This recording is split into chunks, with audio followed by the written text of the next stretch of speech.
Salve, galera, sejam bem-vindos ao seu podcast, ao meu podcast, ao nosso podcast favorito. E aí, pai? E aí, tudo bem? Tudo certo, pai? Você tá feliz? Feliz eu estava ontem. E hoje? Hoje eu estou ultra mega feliz. É isso. Fiquei sabendo que você foi para Assis ontem. Eu fui segunda para o Pastores do Bambu, estava muito bom lá com meu amigo pastor Jetro, tinha uma galera, brother. centenas de pastores e líderes lá. E ontem eu fui em Assis. Maneiro. Foi legal em Assis também? Muito legal também. Da hora demais, é isso. Então, vamos trabalhar, vamos fazer as paradas que a gente tem que fazer aqui, porque Deus está abençoando. Eu gosto muito lá dos Pastores do Bambu. O pastor Jetro, ele tem uma certa, como se fosse uma catedral, uma capela, que a natureza proporcionou, que é todo um arco, assim, feito de bambuzal mesmo, que é bem maneiro. E é isso. Lá em Assis ainda não tive a oportunidade de ir, mas um abraço. Tamo junto. E é isso, pai. Olha só. A gente está aqui com uma pequena exposição dos 3 livros do pastor Domingos Jardim, que a gente prometeu no último programa, então eles estão aqui. A gente vai falar uns 5 minutos sobre ele, depois a gente vai falar sobre um assunto que eu sei que meu pai gosta bastante. Mas olha só, preste muita atenção. Esses são os 3 livros que o pastor Domingos já escreveu, mas tem mais livros que estão por vir, como ele falou no último programa. Então, por ordem de escrita, se a gente for começar, o primeiro livro que o pastor Domingos escreveu foi o Deus Não Tem Netos, pai. Fala um pouco sobre esse livro, por favor. Esse livro é um resgate do discipulado bíblico. Nesse livro a gente mostra que o discipulado nasceu no Éden. Jesus descendo todos os dias na viração do dia para estar com Adão e ensinar Adão sobre Deus, sobre as coisas de Deus e sobre como Adão deveria cuidar e governar e administrar a terra. Então, mas esse livro mostra que o discipulado não é coisa desse tempo. Nasceu no Éden, atravessou toda a Bíblia, foi praticado durante todo o Velho Testamento, continua sendo praticado pelo povo judeu e até no mundo secular, nas principais profissões, o discipulado é praticado. E nas mais diferentes culturas e também depois praticado pela igreja, e mostrando que o discipulado é a única maneira da gente pastorear de fato e de verdade, mostrando que não existe pastoreio sem discipulado. Então é porque se Deus não tem netos, é porque são todos filhos. É a base, essa ideia de Deus não ter neto, ela não nasceu por isso. Deus não ter neto nasceu de um versículo de Juízes, capítulo 2, versículo 10.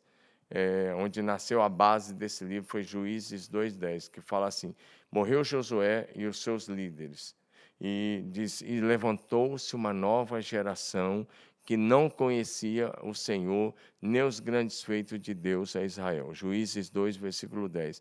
Então, quando eu cheguei nesse texto, eu já tinha lido tantas vezes, Deus chamou muito a minha atenção, porque como é que você vê o Josué fazendo aquela declaração: eu e a minha casa serviremos ao Senhor, e quando ele morre, e os líderes que estavam na liderança da nação morreram, a nova geração não conhecia Deus. Aí você pergunta, como?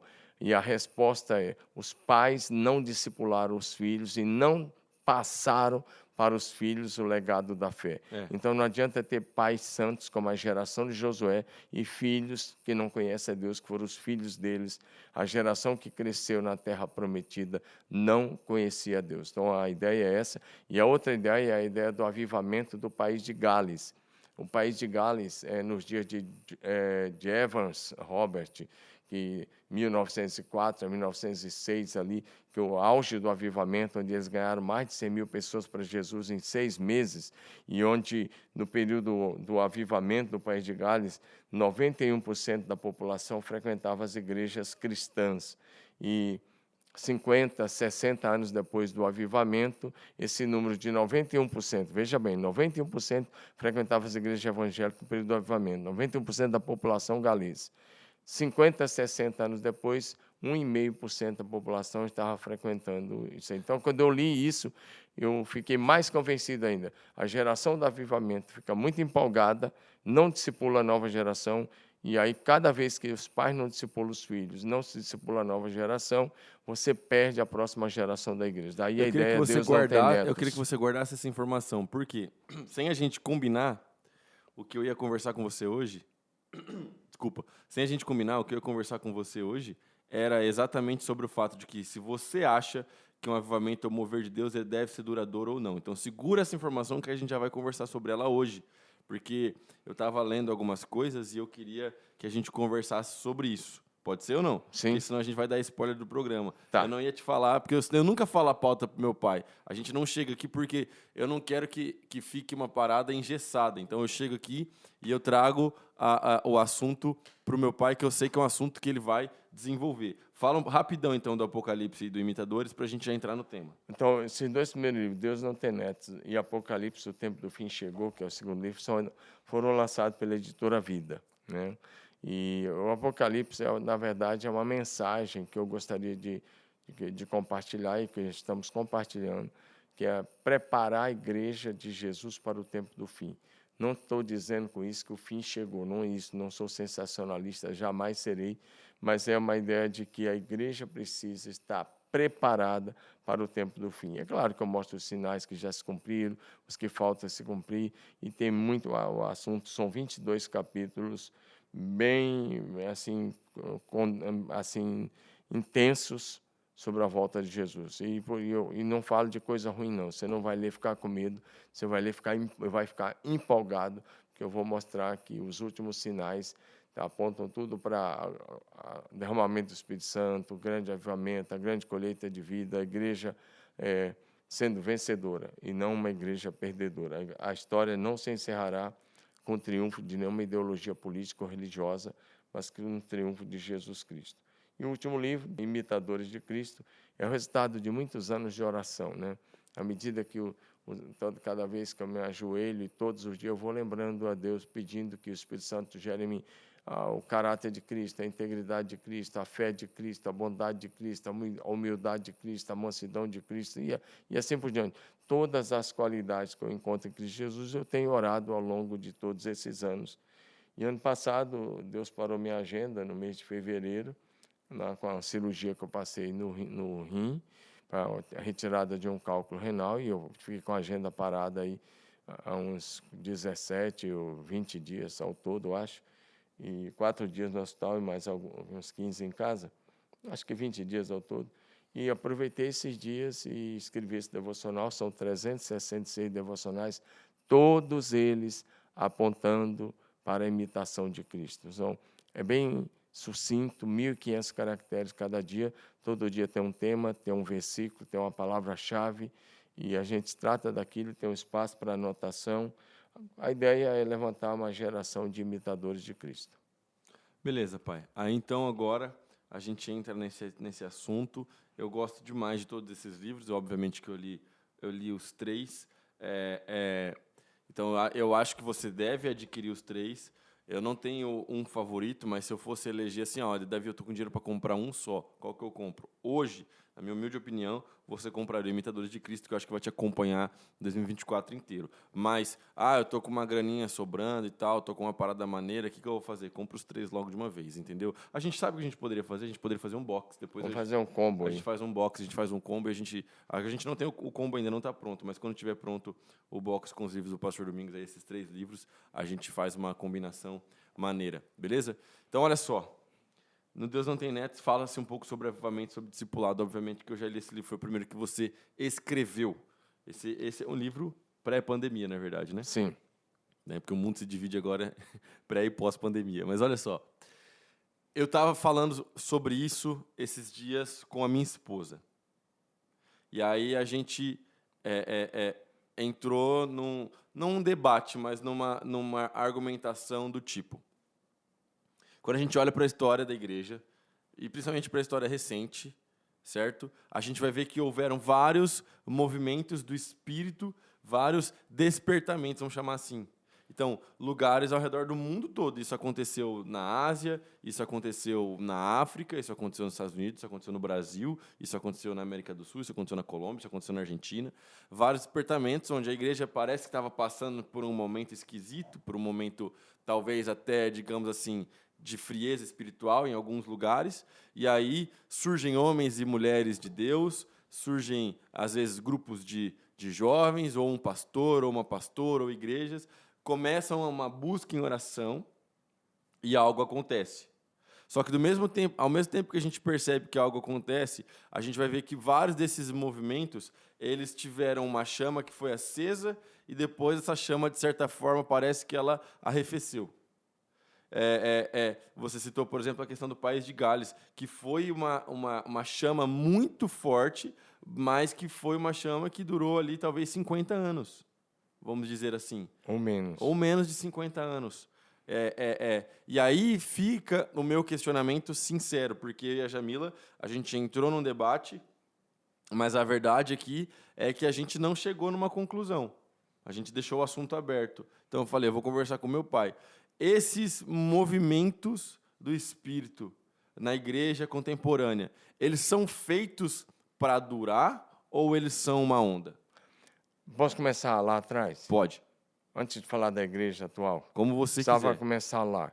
Eu acho que nós vamos ter no Velho Testamento vários momentos de avivamento, vários anos de primeiro avivamento que a gente vê muito claro, de onda de avivamento duradoura, que durou 40 anos, nos dias de Davi. Tá.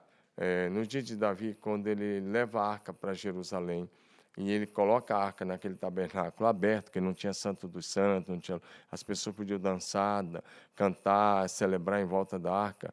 Durante 33 anos do reinado de Davi, o culto não parou 24 horas por dia. E mais 7 anos do reinado de Salomão. Isso foi um hiato no Velho Testamento de um avivamento de adoração em Jerusalém, que durou 40 anos. Durante o reinado de Saul, Saul não trouxe a arca. Não. E aí, quando Davi assume, ele resolve que ele vai trazer a arca de volta para a cidade. Então, o que acontece? Jerusalém foi conquistada por Davi e ele leva a arca. Davi reinou 7 anos em Hebrom e depois 33 anos em Jerusalém. Sim. Nos primeiros 7 anos de Salomão, também foi de avivamento.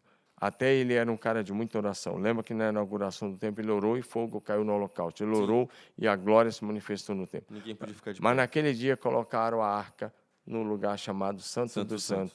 E acabou o avivamento aí. Aí você não tem notícia. Aí você vai ter um avivamento fortíssimo nos dias do rei Ezequias. Você vai ter Asa fazendo uma reforma e um avivamento também. Mas você vai ter Ezequias, um grande avivamento. Ezequias vai resgatar a celebração da Páscoa, uma série de coisas que nem Davi tinha feito. No período de Ezequias, a nação viu um grande avivamento. Josias também, ali nas Judéias. Esdras, nem de longe eu diria que foi avivamento. Essa, para mim, é uma reforma, uma volta aos princípios. Os judeus até dizem que se a lei não tivesse sido dada por Moisés, teria sido dada por Esdras. Esdras é muito mais uma volta e uma reforma. E Neemias é uma reconstrução de Jerusalém, dos muros e da cidade de Jerusalém, e também uma volta para a Bíblia, mas eu não diria que é avivamento. É porque tinha muita oração, né? Eles fazem um retorno à oração também. Sim, mas é uma reforma e uma volta às origens. Então, você vai ter esses períodos aí bem interessantes. No Novo Testamento, você vai ter um avivamento em Jerusalém, que é difícil você fazer um estudo do avivamento da igreja de Jerusalém por causa da perseguição. Como a perseguição causada por Saulo, que depois vai se converter, vai virar o apóstolo Paulo, e pelos líderes religiosos, e a igreja foi expulsa, exceto os apóstolos. Se você estudar Atos 7, ali no apedrejamento de Estevão, começo de Atos 8, fala que todos foram expulsos da cidade, exceto os apóstolos. Mas nós temos avivamento em Antioquia, onde nasceu missões para valer, e nós temos avivamento de Éfeso. A cidade de Éfeso dá para fazer um estudo de caso, porque Paulo vai lá e planta a igreja, e Paulo fica 3 anos lá. Depois, Atos 19, mostra como surgiu a grande igreja, cidade de Éfeso, Turquia hoje, para você se localizar. Éfeso era, na época, chamada a capital da Ásia Menor. Era uma cidade idólatra, onde se cultuava a grande, entre aspas, a Diana dos Efésios, uma deusa lá, da idolatria. Mas eles eram politeístas, não tinha só a deusa Diana, era bem idólatra a cidade. Sim. Agora, Paulo vai lá e promove um avivamento. A igreja de Éfeso, ela teve dezenas e dezenas de milhares de membros, talvez 50 mil membros, talvez mais. Tem gente que fala em 100 mil, não sei. E você pega Éfeso, nos dias de Paulo, avivamento pleno, Paulo e sua equipe. Depois de Paulo, a igreja foi pastoreada pelo apóstolo João, foi pastoreada por Tito e foi pastoreada por Timóteo. Olha que time. Paulo, João, Tito e Timóteo. Depois vai, no fim, lá depois já no período dos pais da igreja, até Policarpo teve um período lá. Policarpo. Mas a igreja de Éfeso, nos dias de Paulo, é uma. Quando o Senhor vai mandar, É que vai depois Policarpo revelar vai o para Esmirna. Apocalipse, quando o Senhor vai revelar o Apocalipse, João, aquilo era 23 anos depois da morte de Paulo. Deixa eu ver. 23 anos depois da morte do apóstolo Paulo, ou 24 anos. Apocalipse, ano 90, por aí. Paulo morreu no ano 67, então 23, 24 anos aí, depois da morte do grande apóstolo lá em Roma. A primeira carta foi para a igreja de Éfeso, e aí você já vê que o avivamento havia passado. Por quê? Porque Apocalipse 2, 4 e 5, Jesus já diz assim para a igreja de Éfeso: tenho, porém, contra ti que abandonaste o teu primeiro amor. Arrepende, volta e pratica as primeiras obras, senão eu vou remover o seu candeeiro. Então, a igreja de Éfeso, que viveu um apogeu e que a partir de Éfeso se evangelizou toda a Ásia Menor, agora, 24 anos depois da morte do grande apóstolo, ela está vivendo um tempo de frieza espiritual e ela não ouviu o que o Espírito estava falando da igreja. Se toda igreja que não ouve o Espírito Santo, ela morre. 24 anos não dá nenhuma geração de Não diferença. dá nenhuma geração. Eu estou falando 24 anos depois da morte do apóstolo, né? Paulo. Sim. Talvez o avivamento, quando o apóstolo morreu, a igreja de Éfeso talvez já tivesse há 20 anos, né? Ou 20 e poucos anos, por aí. Mas vamos dizer que o avivamento de Éfeso durou, no máximo, se estourar tudo, 30 anos, 40 anos já tinha esfriado. E aí ela não ouve o Espírito Santo, ela desaparece. E assim aconteceu com as 7 igrejas do Apocalipse. Trazendo para a história, o correto era não ter necessidade de avivamento. A necessidade de avivamento é porque a igreja cai num platô, numa estagnação, numa espiritualidade rasa, numa espiritualidade vazia e às vezes sem sentido, e vai perdendo o fervor espiritual. Então, avivamento ou reavivamento é quando Deus promete enviar o Espírito Santo para acender de novo aquilo que devia ser sempre um organismo vivo. Aí nós temos vários avivamentos na história da igreja. Vamos ter avivalistas fantásticos, como foi John Wesley, né, como foi Charles Finney, e tantos outros aí na história da igreja, Moody e tantos outros. Mas, pegando o que você mencionou, o país de Gales começou com um garoto que começou a orar aos 13 anos, Evans Robert, e ele começou a orar pedindo um avivamento, e quando ele estava com 24, 26 anos, Deus enviou o avivamento. Deus enviou. E foi incrível. Realmente, o país de Gales viveu um avivamento que não foi duradouro, mas a chama do avivamento de Gales trouxe a chama do avivamento para a Rua Azusa. E nasceu o movimento pentecostal na Rua Azusa, em Los Angeles. E espalhou o avivamento para a Ásia e para toda a Europa. Então, aquilo inspirou muita gente a buscar. E a oração de Evans Robert era: Senhor, encurva-me, ou seja, humilha-me, curva-me, e aí veio. Nós temos vários avivamentos. Na verdade, o apogeu do avivamento de Gales foram poucos anos, porque o inimigo, ele usa uma arma terrível para acabar com o avivamento. Normalmente, o inimigo vai tentar tirar o líder do avivamento do país ou daquela região do avivamento. Isso aconteceu lá no país de Gales. Uma senhora chegou para ele e disse: você está aparecendo muito, quem tem que aparecer é o Espírito Santo. Parecia espiritual que ela estava falando, mas não era.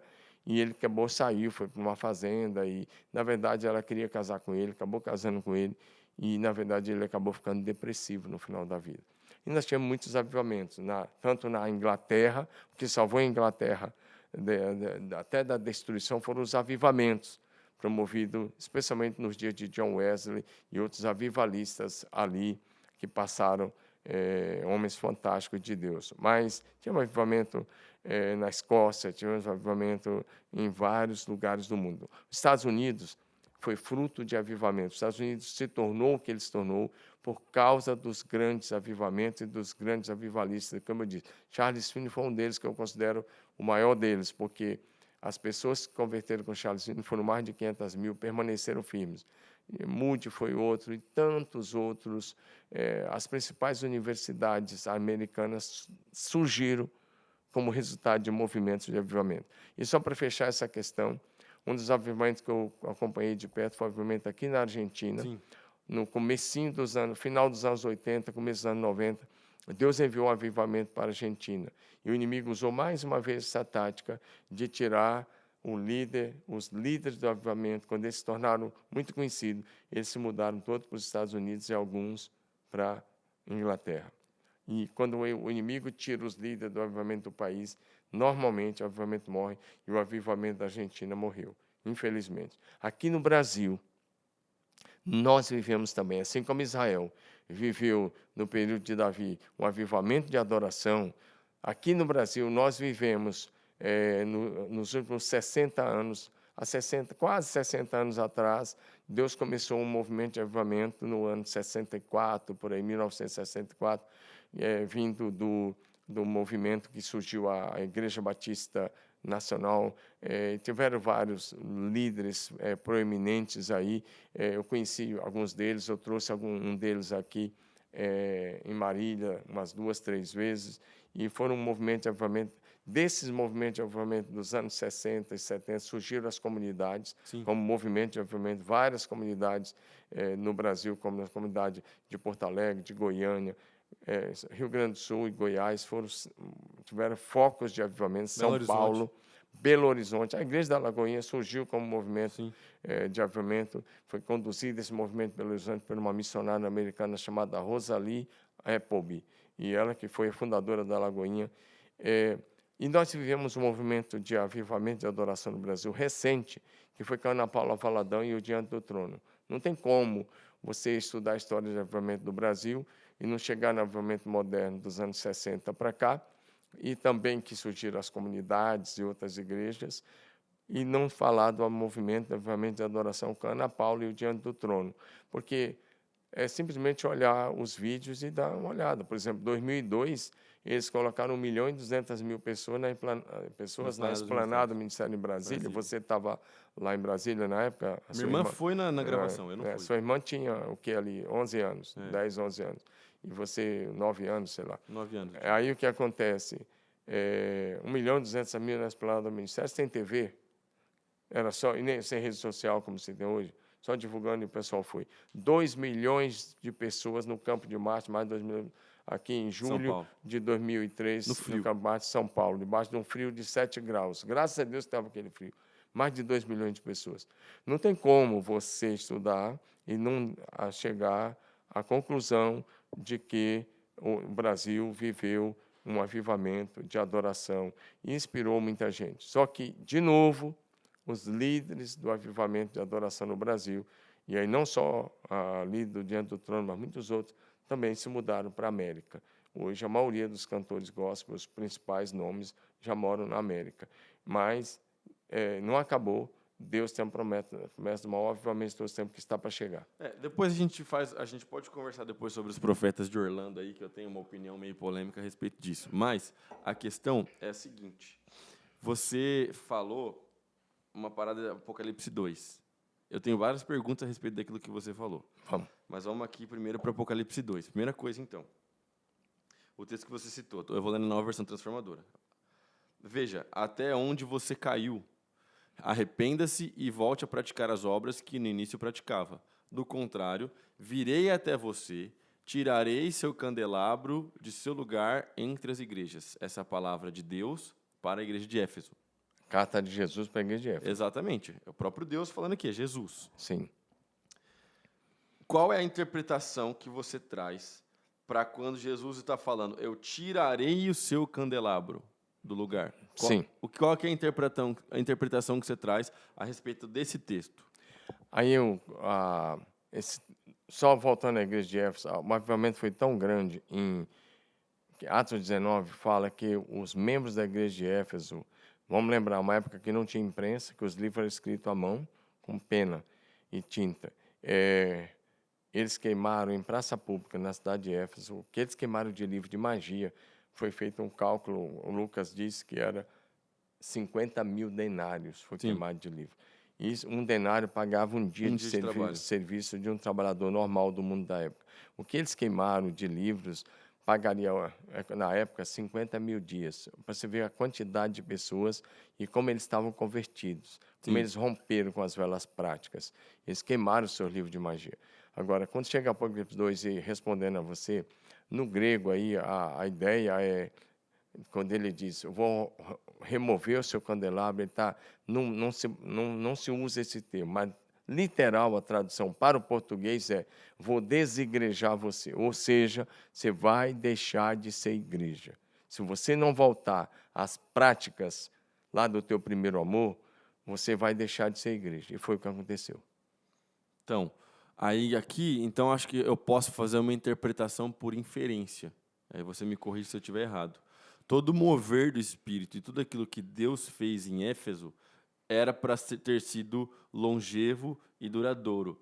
Não foi mais longevo, mais duradouro, por causa da atitude dos próprios membros da igreja e talvez por causa da atitude da liderança, porque essa é uma carta ao pastor da igreja. Ao pastor e à liderança e à igreja.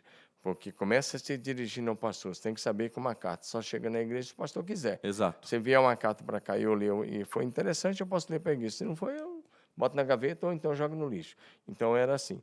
Agora, se você for ver, a igreja de Éfeso recebe vários elogios, zelosos na doutrina, eles eram perseverantes, eles... Você odeia as obras dos nicolaítas. eles também sabiam identificar os falsos, Isso. e os caras que diziam ser apóstolo e não eram. Então, eles eram uma igreja doutrinariamente correta, teologicamente sadia, Saudável. mas espiritualmente tinha se tornado fria. Né? Então, Jesus disse, você deixou morrer o seu primeiro amor. Então, é bem interessante. Tudo que Deus nos dá é bom e é extremamente importante, mas também é com muita responsabilidade. Ele está dizendo, você vai precisar voltar à prática das primeiras obras, é o que você fazia lá. Volta ao primeiro amor. Se você não voltar, você vai deixar de ser igreja. Então, quando Deus nos dá um mover de avivamento, Ele quer que isso seja permanente, que isso, o que tinha que estar acontecendo em Éfeso era para ser uma coisa, para ser a vida da igreja no seu todo até hoje. Mas é aquilo que Deus dá e os homens se encarregam de estragar. E você acha que esse padrão, então, ele permanece agora? Uma igreja que abandona as práticas das primeiras obras, mesmo que, por exemplo, teologicamente saudável, mas abandona o primeiro amor, abandona a busca pelo Espírito, abandona um mover sobrenatural, abandona a vida de oração, devocional, tudo mais. Você acha que esse candelabro pode ser removido de uma igreja do nosso período também? Não é só algo que estava no Apocalipse. Isso acontece todo dia. A média de igrejas que fecham por ano é mais de 3.000. 3.500 a média, fecha por suas portas e encerra seus trabalhos por ano. É porque eu sinto... é só você olhar, e muitas igrejas históricas nos Estados Unidos e na América, de modo geral, na Europa e no Brasil, elas estão lá só com os velhinhos, porque elas foram se tornando engessadas teologicamente e doutrinárias, foram tentando pegar o Espírito Santo e tentar colocar ele dentro de 4 paredes. E aí, o mortal não pode querer controlar o imortal. Sim. O temporal não pode querer controlar o eterno. O finito não pode querer controlar o infinito. E como é que a gente vai dizer para o Espírito Santo, se você quiser agir aqui, tem que ser do nosso jeito? Ele é soberano, ele é como o vento, ele é livre. E no momento que a gente para com essa dependência e a gente começa a dar explicações filosóficas e psicológicas para os moveres que antes era do Espírito, a gente mata a ação do Espírito. Mas é porque sabe o que eu percebo, pai? Não estou falando só de igreja que fecha, mas eu tenho uma percepção que em alguns lugares, no Brasil e nos Estados Unidos, eu não sou um cara que faz uma leitura negativa, eu sou um cara que faz uma leitura extremamente positiva, e eu não sou um cara que fica criticando a igreja. Não gosto disso, não gosto mesmo disso. Mas em alguns lugares, em alguns movimentos, a sensação que dá é que o candelabro já foi removido, mas a igreja continua com a porta aberta.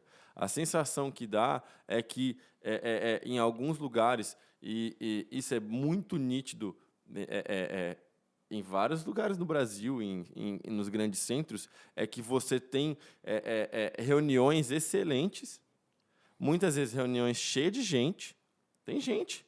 O povo está lá, só que parece que o espírito já não está mais lá, entende? E essa preocupação que é algo que eu tenho muito forte na minha cabeça, do tipo assim, como é que a gente está fazendo igreja? Nós estamos no culto de sábado, eu estou aqui, eu estou liderando, o Vinícius está liderando a banda, minha esposa está cantando, nós estamos lá e tudo mais. O que nós estamos fazendo aqui? o Espírito está envolvido nisso aqui? Eu estou agradando o coração de Deus? Ou será que a gente assumiu uma dinâmica de trabalho que funciona? A gente assumiu uma ideia que dá certo, e aí, de repente, a gente está seguindo numa direção que Deus queria que a gente estivesse fazendo outra coisa. Entende? Sim. Eu vou citar alguns nomes agora, vai ficar um pouco tenso se a gente receber algumas críticas, sem problema. Eu vou citar alguns nomes de algumas denominações, tá?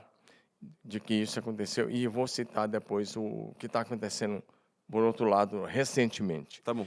Eu vou começar historicamente. A Assembleia de Deus começou no Brasil em 1911. Certo. Os dois homens que vieram e começaram a Assembleia de Deus a partir da primeira Igreja Batista de Belém, foi um grupo que saiu de lá e formaram essa Assembleia de Deus, eles tinham vivido o impacto do avivamento da Rua Azusa. Sim. Eles vieram, a Assembleia de Deus nasceu do Brasil como fruto do avivamento da Rua Azusa. Eles estiveram na Rua Azusa e eles saem das Ruas Azusa com uma revelação, vão para Belém, e lá começou as Assembleias de Deus. A Assembleia de Deus, por muitos anos, ela se moveu debaixo de um vento de avivamento incrível, usando o que eles chamavam de leigos, que na verdade não é leigo, ninguém é leigo no Reino de Deus, e ela cresceu muito.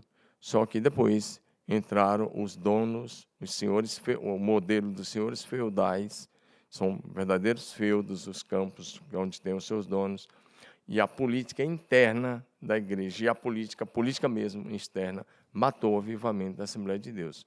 Eu não vou dizer que é generalizado, mas boa parte das Assembleias de Deus hoje não se move mais no movimento de avivamento. Eles se movem debaixo de uma tradição pentecostal que eles herdaram. Esse é um movimento sério, é uma coisa seríssima que eu estou falando, e se os líderes me ouvirem, eles vão ter que concordar, entender que precisa voltar ao movimento que trouxe o avivamento, que os fez crescer tanto nos anos, por dezenas de anos. Apesar do espírito, por exemplo, da oração de línguas e tudo mais, que é uma questão muito forte, muito marcante nas Assembleias de Deus, existem algumas assembleias, não todas, né, a gente não pode generalizar. Sim, claro, não estamos generalizando. Óbvio, mas existem algumas assembleias que se tornaram mais tradicionais que os batistas. Sim. Agora, quer ver? Aí você vem mais para frente.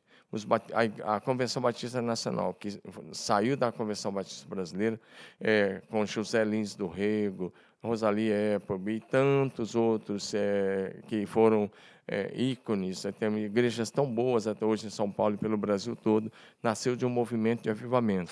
E você pega hoje a Batista Nacional, e boa parte deles, ou a maioria deles, são mais conservadores hoje do que a Convenção Batista, que tinha ficado para trás. É verdade. Né? Eu convivi com alguns desses homens, obviamente, trouxe alguns deles aqui em Marília.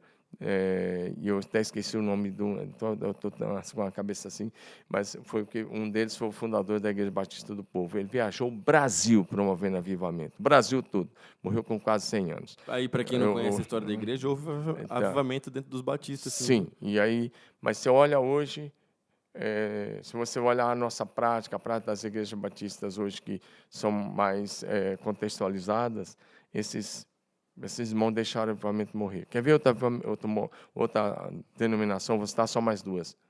A Brasil para Cristo. Sim. Ela nasceu de um movimento de avivamento com um homem chamado Manuel de Melo, que rodou o Brasil. Muita cura, e ele com movimento de cura, de avivamento, milagres extraordinários. E aí você pega Brasil para Cristo hoje. Eu tive o privilégio de pregar em uma das convenções estaduais deles, na Convenção do Paraná, e eu disse para eles assim, eu sou um batista, eu estou vindo aqui falar de avivamento para o Brasil para Cristo. E eu disse a eles, vocês precisam voltar ao movimento que deu origem à convenção de vocês. Tinha mais de 400 pastores lá, uns 450 me ouvindo falar isso. Um batista falando de avivamento para os pastores de uma denominação que nasceu como movimento de avivamento e que deixou esse movimento morrer em algum momento da história. Sim. E aí, mais uma igreja que nasceu com movimento de avivamento. Então, nós temos a Brasil para Cristo, nós temos a Quadrangular, que foi lá, né, com a Aimee, lá nos Estados Unidos. Sim. Ela nasce de um movimento de avivamento incrível nos Estados Unidos, com milagres assim, de todas as formas. Ela foi a primeira mulher a falar no rádio nos Estados Unidos, tem programa de rádio, e ela nasce lá. E aí o que acontece com isso daí? Entra o liberalismo, entrou a política denominacional, entrou a política mesmo, e o movimento de avivamento também na quadrangular. E o liberalismo que entrou com relação a uma série de coisas que eles foram abrindo porta.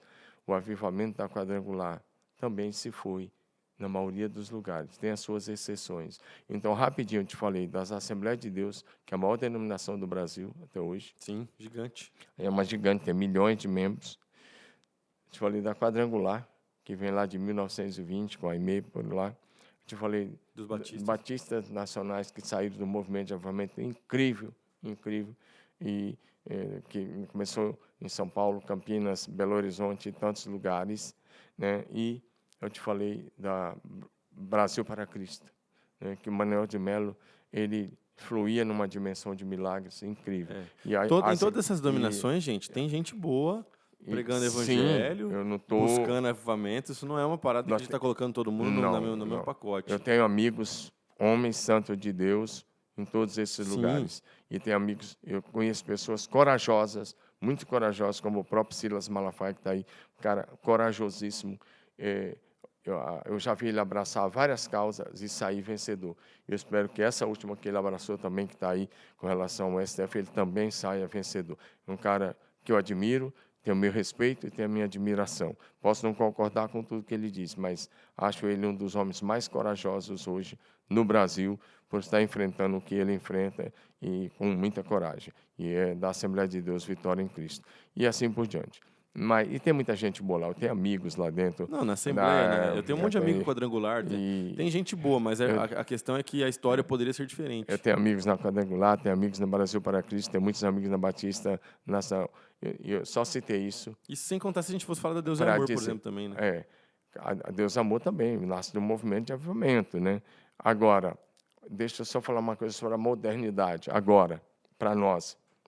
Agora, um outro problema que surgiu dentro da igreja chamada Igreja Moderna é que o avivamento que se buscava e que os pastores se ajoelhavam, como é que começa a morrer o avivamento? Todo avivamento não começa a morrer com o povo da igreja. Todo avivamento começa a morrer no púlpito. Todo avivamento. E eu diria que, no passado, os avivamentos começaram a morrer nas faculdades teológicas da Europa e dos Estados Unidos. Quando a igreja, quando as faculdades teológicas começaram a aceitar professores céticos, professores incrédulos, professores até ateus. E aí começou a morte dos avivamentos que vem acontecendo, boa parte, foi a partir da chamada Revolução Francesa, quando se adota o secularismo dentro da igreja, e isso veio para a cabeça dos professores universitários, e esses professores agora que se tornaram adeptos da Revolução Francesa, eles vêm para dentro do seminário, eles começam a ensinar o secularismo para os pastores. Eu vou te dar um exemplo. Eu estive na Itália pregando alguns anos atrás, em algumas igrejas, e o pastor me deu um número lá. Por exemplo, na época que eu estava lá, tinha 84, 85 pastores batistas da Convenção Italiana. É bem pequena a Convenção Batista lá. E desses 84, 85 pastores batistas da Convenção Italiana, Batista Italiana, um dos pastores falou comigo, só tinha um convertido. E esse um convertido, que estava pregando santidade, pregando contra o pecado, estava sendo perseguido pelos outros 80 e pouco, porque ele destoava do discurso dos demais. E você sabe que isso mata qualquer avivamento. Com certeza. Então, na Europa e Estados Unidos, a morte da igreja começou dentro dos seminários, dentro das faculdades teológicas. E hoje, a morte da igreja começa, ou já está acontecendo, com os pastores que, ao invés de buscar a revelação do Senhor ajoelhado na oração da madrugada ou qualquer que seja o momento, jejum e oração, eles partiram para ouvir os coaches, autoajuda. Sim. E hoje os pastores que trocaram a pesquisa de ler a Bíblia, letra, pelo site como GPT, que você pode ir lá e dar um clique e pedir o sermão seu dia que você quiser. Então, eu penso que hoje a morte do avivamento passa pelos pastores adeptos.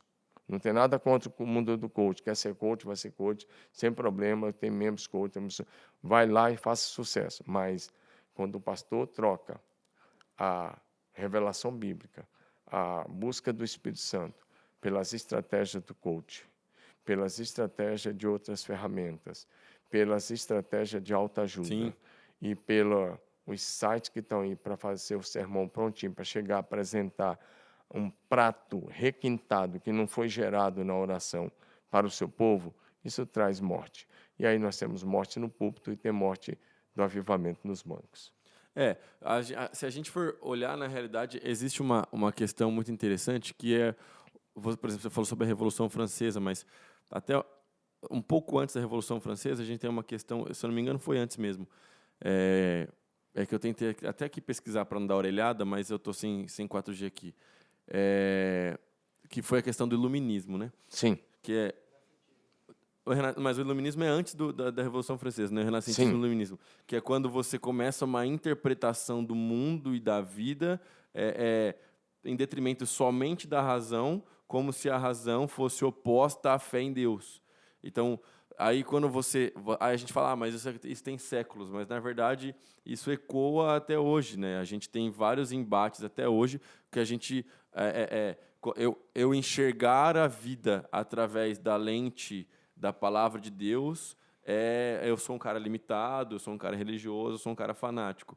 E aí, quando hoje alguém cai nessa falácia, é exatamente o que o meu pai acabou de dizer. Então, Jesus não é mais suficiente. Então, eu preciso pegar aquilo que é interessante da mensagem do Evangelho, dos princípios, mas eu preciso colocar uma motivação, eu preciso colocar uma busca por realização pessoal, eu preciso colocar uma certa autodeterminação, eu preciso colocar uma autossuficiência, eu preciso, então, agora tirar a mensagem só com a lente cristã, que a lente cristã vai te fazer olhar para Jesus como centro e fazer com que você olhe, na verdade, para o centro de você mesmo e tudo mais, sabe? E aí fica aquele papinho de desenvolvimento pessoal e dessa filosofia aí, que o coaching é uma filosofia mal feita, um milkshake de um monte de coisa, pega um monte de coisa, só a superfície, pega um monte de coisa, bate no liquidificador, pega inclusive princípios cristãos. Um amigo meu estava numa palestra há um tempo atrás, acho que eu falei no podcast, ele estava numa palestra há um tempo atrás e ele me mandou uma foto de um cara que não era cristão e o cara estava falando, o cara colocou um provérbio bíblico na apresentação dele. E aquele cara não é pastor, o cara não é crente, ele não entende nem provavelmente a interpretação daquele provérbio, mas o cara colocou lá. Um provérbio na apresentação dele. Então fica toda essa mistura e essa espiritualidade fluida que entra na igreja. E tudo isso mata o mover verdadeiro do Espírito. Por quê? Porque Deus não faz essa mistura e não quer que a gente faça essa mistura. Na realidade, é muito interessante a gente pensar a respeito disso, porque existe um princípio básico da nossa fé que usar essa palavra hoje soa agressivo, mas é uma verdade, que a nossa fé ela é exclusivista. Como assim, Davi, nossa fé é exclusivista? Ela exclui pessoas? Não, não é isso. O nosso caminho é exclusivamente Jesus. Sim. Então tudo que vem a mais ou além disso, ou tudo que subtrai alguma coisa de Jesus, não serve para o nosso cristianismo, não serve para a nossa fé. E é isso que pode acabar prejudicando. Então, por exemplo, eu como um líder de jovens, eu sou tentado o tempo todo a fazer coisas a mais, eu sou tentado o tempo todo a fazer coisas por entretenimento, por movimento, por qualquer outra coisa, numa tentativa de... Eu estou abrindo meu coração aqui. Numa tentativa de expandir nossa influência, numa tentativa de atrair mais pessoas. Então, a gente é tentado o tempo todo para falar um monte de coisa. Quando eu comecei a pregar para adolescente, uma vez um amigo meu, ele é crente, inclusive, eu já te contei essa história, mas quando eu comecei a pregar para adolescente, um amigo meu virou e falou para mim assim, Davi, você está usando Bíblia demais, mano. Você tem que ler um versículo ou outro, porque sua mensagem está com muita Bíblia, vai ficar cansativo, ninguém vai prestar atenção. Eu falei, como assim, velho? Minha mensagem está com Bíblia demais. Como que alguém fala para mim que minha mensagem tem muita Bíblia? Minha mensagem precisa ter muita Bíblia. Porque se minha mensagem não for conter muita Bíblia, então vai conter outras coisas. Vai conter cultura pop e tudo mais. E aí tudo isso, com certeza absoluta, entristece o espírito e afasta o espírito. Então, eu acho que a gente vai estreitando aqui a conversa e vai chegando mais ou menos numa ideia de que o mover do espírito foi feito para durar. Eternamente, ou quase eternamente. Deixa eu só corrigir um ponto que eu acabei esquecendo na hora. Eu estava meio preocupado com as coisas. O maior nome e o principal nome do avivamento do final dos anos 60, 70, especialmente 70, 80, 90, chamou-se Enéas Tonini. Enéas Tonini, eu perdi para você falar O sobre ele. Brasil deve ter um legado, esse homem deixou um legado incrível e nós devemos a ele o movimento de avivamento. E ele era lá batista. Era batista e ele foi um dos ícones do movimento de avivamento. Agora, dentro disso que você estava falando, acontece o seguinte: o Espírito Santo é uma pessoa, não é uma força. E o Espírito Santo não é manipulável. É. O problema é que essas pessoas, às vezes, querem manipular o Espírito Santo. E quando você tenta manipular o Espírito Santo, isso não vai acontecer. Você vai agir com o teu coração, ou vai agir na carne, ou vai dar lugar ao inimigo. Então, eu creio em todos os dons, creio em todas as manifestações, estou aberto a todas as operações do Espírito Santo. Mas eu rejeito tudo aquilo que não vem dele. Sim. A questão que nós estamos conversando aqui, e que é tão interessante lembrar, é porque eu prego no Brasil todo, em vários lugares. Por exemplo, semana que vem eu vou estar no Centro-Oeste, depois eu vou estar no Nordeste, num dia para um lugar, outro no outro. Então, eu tenho andado o Brasil também aí, e por muitos lugares, eu fui já em tantos lugares desse Brasil. Isso que você está falando é assim, tem algumas igrejas que você chega, tem a atmosfera de cristianismo, e tem luzes, tem show, câmeras, tudo de primeira, e o show acontece, a atmosfera do culto é legal, é boa, mas não tem presença de Deus. E você chega em outros lugares para pregar, que a presença é quase palpável. Esses são os lugares muito bons. Você abre a boca e o mover já está acontecendo. O Espírito Santo está ali. Muitas vezes eu fui pregar em algumas igrejas, alguns lugares com a Rosângela, a minha esposa, e de repente ela cutuca e fala assim: o Espírito Santo não está aqui. Eu falo: não está. Aí é tão difícil pregar. Acontece com o Espírito Santo. Vou dar um exemplo. Posso dar alguns exemplos, tanto do Velho quanto do Novo Testamento. Vamos pegar Sansão rapidamente. Até falei sobre isso ontem no discipulado. Eu preguei sobre Sansão lá em Gurupi semana passada. O Sansão, enquanto ele andou no Espírito, ele foi invencível. É. A força de Sansão não vinha dele, vinha do Espírito Santo. Se você olhar desde pequeno, lá em Juízes 13, o Espírito Santo começou a se mover nele, a falar, e incitá-lo e a guiá-lo. Sansão era para ser um cara muito mais especial do que ele foi. Aí né? ele o próprio Cristo aparece para anunciar o nascimento dele. O anjo do Senhor apareceu 2 vezes. Ele era especial, mas ele corta a vida. Ele morreu aos 40 anos. Era para ter feito muito mais. E, enfim, ele meteu os pés pela mão. Mas quando ele brincou com o pecado ali, especialmente ali com Dalila, ela vai mexendo, até que chega um ponto que ele fica azucrinado, vai e conta, foi meu cabelo e tal. E quando ele conta, ela percebeu que ele abriu o coração, ela avisa os inimigos, ela dá um jeito de fazer ele dormir. Mas já era a terceira vez, né, que ele já... É a terceira ou quarta. Aí o que acontece? E ela corta os cabelos dele. Aí ela grita: os filisteus estão vindo, Sansão. Sabe o que ele fala? Ele fala assim: eu vou sair como das outras vezes. E aí o autor diz assim: ele não sabia que o Espírito do Senhor tinha se retirado dele.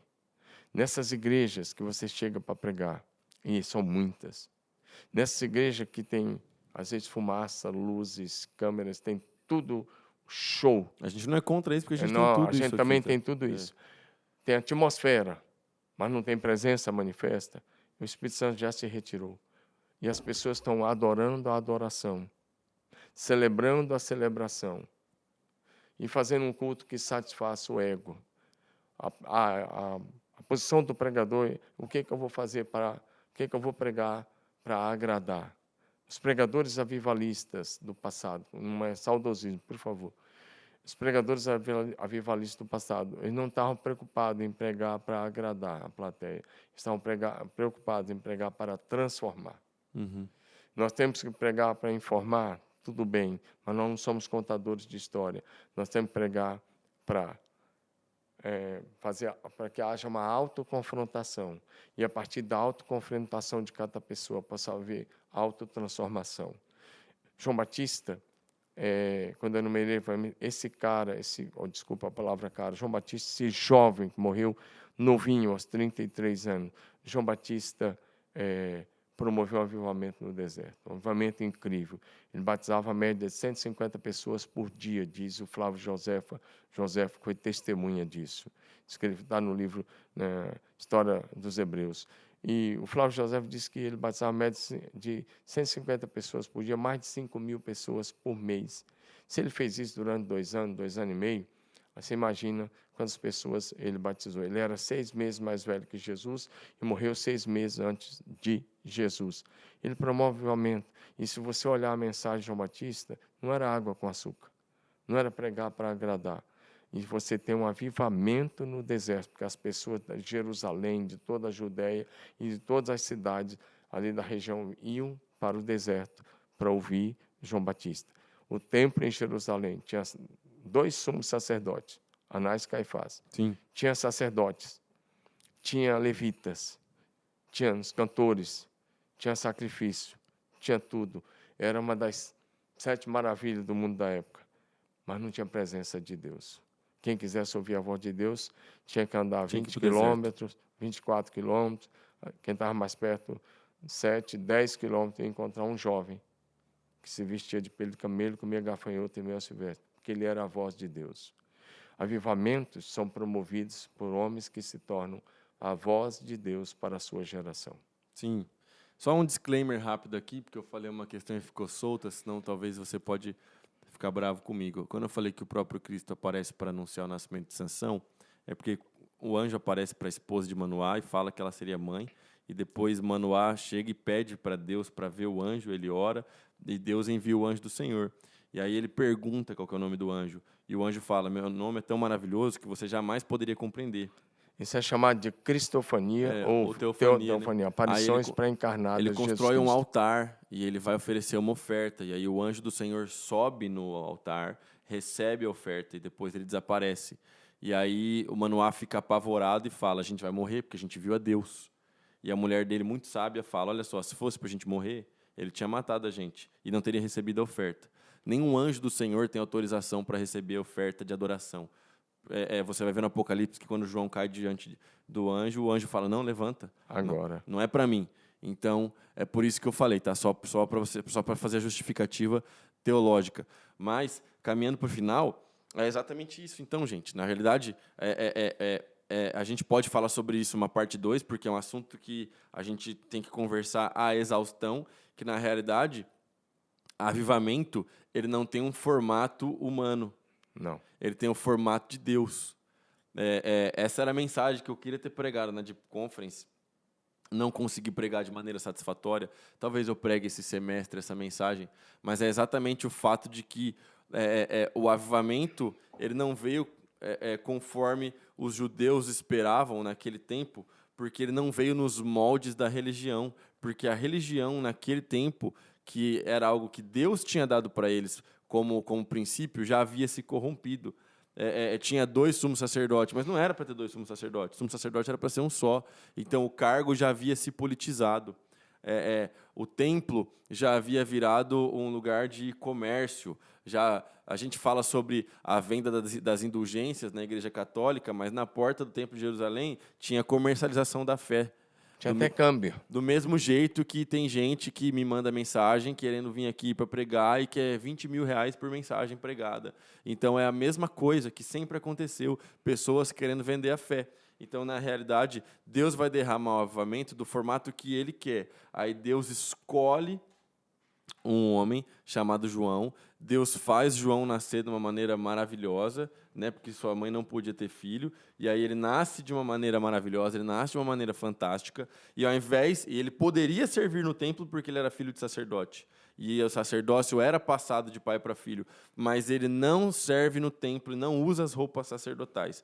Ele usa a roupa como pele de camelo, cinto de couro, se alimenta de mel silvestre, de gafanhotos, porque a sua vida era uma mensagem de avivamento. Então, e aquilo que João fez só não foi mais longevo porque ele é a dobradiça do Velho para o Novo Testamento e porque a vida dele não era sobre ele, mas era para apontar para o Cristo. É por isso que a mensagem de João consiste em que Jesus cresça e que ele diminua. E aí ele morre assassinado pelo Herodes de uma maneira extremamente cruel, ele morre decapitado, e é por isso que ele não teve um ministério mais longo, mas é exatamente sobre isso que é o avivamento. Então, na realidade, é uma coisa que eu já até preguei sobre isso, e que eu acredito que a gente assumiu essa palavra avivamento, e a gente busca essa ideia de avivamento, mas quando a gente está só buscando avivamento pelo avivamento, a gente cai no erro de nós estamos buscando um formato, alguma coisa que a gente moldou na nossa mente, que é o que eu gostaria que acontecesse. Mas, na verdade, eu não tenho que buscar avivamento pelo avivamento, eu tenho que buscar Jesus. Quando eu buscar Jesus por quem Ele é, quando eu buscar arrependimento, perdão dos pecados, salvação, aí nós vamos encontrar avivamento. Quando a gente buscar só avivamento por avivamento, a gente corre o risco de encontrar somente performance e estética. Então, essa é a verdadeira busca. Meu pai citou várias histórias de vários nomes aqui. Você pode pegar todos esses nomes e pesquisar a fundo, porque a gente só arranhou. Mas se você for pesquisar, esses homens eles não estavam buscando formato, eles estavam buscando Jesus, estavam buscando que Jesus fosse pregado, que Jesus fosse anunciado. E assim eles encontraram avivamento. Deixa eu só falar uma coisa boa, né? Porque eu falei algumas coisas e disse que alguns perderam o avivamento, mas eu quero falar uma coisa bem interessante. Nós estamos esperando o maior derramamento de todos os tempos, o maior derramamento do Espírito Santo de todos os tempos. Deixa eu só falar uma coisa para você. Nesse meu livro, Apocalipse do Tempo do Fim Chegou, eu falo dos 4 últimos sinais que nós estamos esperando o cumprimento deles agora para esta geração da igreja ainda. E os 4 sinais que antecedem agora, eu numero 17 que já aconteceram, 17, 18, mas aí eu enumero 4 sinais em um dos capítulos que apontam para esse tempo diante da tribulação. Preste atenção quais são os sinais. Número 1, o maior derramamento do Espírito Santo de todos os tempos. Joel 2, de 28 em diante, não se cumpriu na sua totalidade, apenas começou a se cumprir no dia de Pentecostes. A gente teve avivamento grandiosos, como da Rua Azusa, que tinha milagres, membros crescia, braço crescia, perna, tem tanto milagre, cegos viu, tantas coisas com o William Seymour no avivamento da Rua Azusa, é incrível, mas o próprio William Seymour profetizou que 100 anos depois dele, ou 100 e poucos anos depois dele, viria um outro avivamento, que as pessoas ia ser tão grande, que as pessoas iam esquecer. Isso foi profetizado também por Smith Wigglesworth, um avivalista, né, da Europa, que transitou entre a Europa e a Austrália. Ele disse em 1937 que Deus ia mandar um avivamento tão grande que o que aconteceu na Rua Azusa ia ser assim 7 vezes menor, ou 7 vezes maior, obviamente, do que aconteceu na Rua Azusa. Estou esperando isso. O derramamento do Espírito Santo dos últimos dias, Joel 2, né, de 28 a 32, virá sobre esta geração da igreja, sobre essa geração. Eu espero que seja nos meus dias, mas se não for nos meus dias, vai ser na geração do Davi e na geração deles. Vai vir, Sim. Escute isso, o maior avivamento, o derramamento do Espírito Santo vai vir sobre todos os povos, nações, línguas e etnias. Não sobre os ímpios, o Espírito Santo vai derramar sobre a igreja, em todos os povos, nações, línguas e etnias. E isso é para agora para os dias que antecedem a volta de Jesus.